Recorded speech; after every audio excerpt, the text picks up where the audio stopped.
All right, so let's talk a little bit about the idea of a drama loop. Have you ever found yourself doing the same thing over and over again and wondering why you do it despite the fact that it creates a lot of pain in your life? That's what I call a drama loop. It's a traumatic cycle whereby we start something that we engage in some activity that later on leads to some kind of pain. We tell ourselves we're never going to do that again, and yet maybe the next day or the next month or 6 months later, we're doing the exact same thing over and over again. That's a drama loop.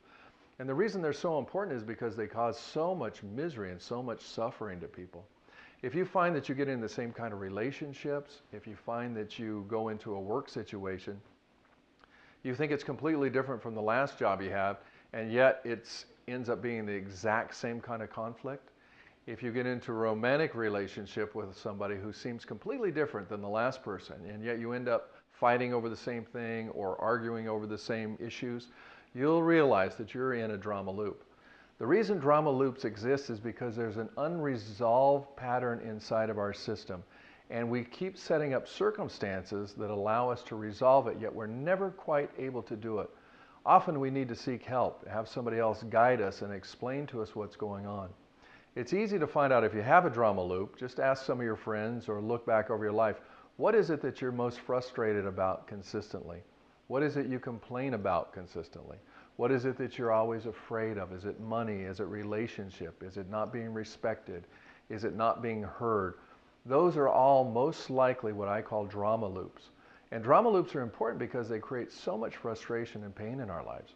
Drama loops are miserable because what happens is most of it is unconscious. You do these actions and you're not even aware that you're setting this sequence of events in motion.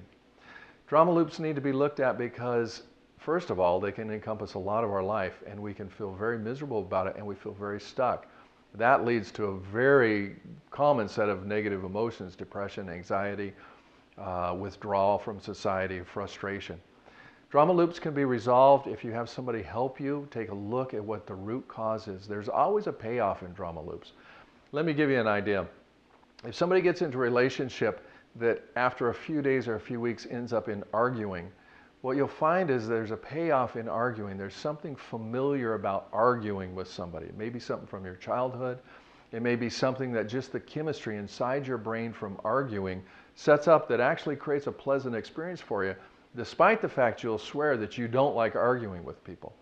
Oftentimes people get in relationships that recreate that cycle over and over again. So look at that and see if there's another way that you can avoid the agitation and aggravation of dealing with other people in an angry way, and find some way for you to get that good feeling inside of yourself in a healthful, positive way.